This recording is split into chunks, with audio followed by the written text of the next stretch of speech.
జై శ్రీమన్నారాయణ. పరిపప్రచ్ఛ. గంగాదేవి గతి ఏమైంది?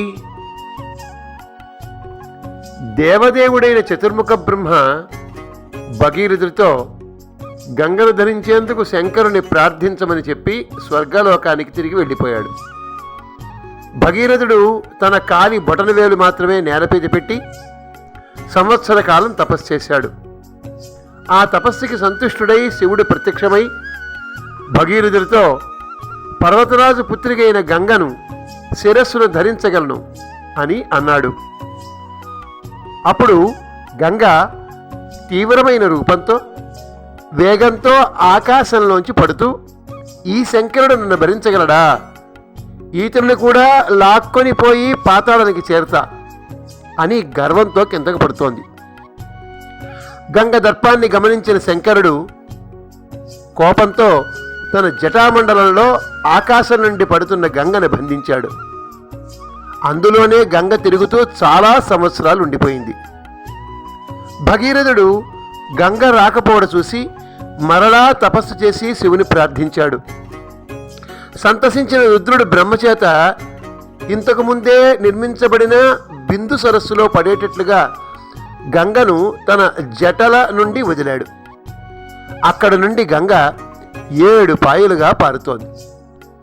తూర్పు వైపుకు హలాదిని, పాదిని, నలిని అనే పేర్లతో, పడమర వైపు సుచక్షువు, సీత, సింధువు అనే పేర్లతో 6 ప్రవాహాలుగా ప్రవహిస్తోంది. ఇక 7వ ప్రవాహం భాగీరథి అనే పేరుతో భగీరథుడిని అనుసరిస్తూ తీవ్రమైన శబ్దంతో ఒకచోట వేగంగా, మరొక చోట మెల్లిగా, మరొక చోట నిలువుగా, మరొక చోట వంకరగా ఇలా వివిధ గతులతో పారుతోంది.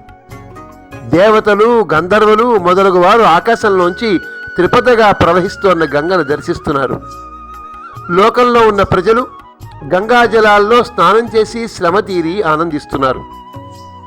భగీరథుని అనుసరిస్తున్న గంభీరంగా పారుతోంది గంగ.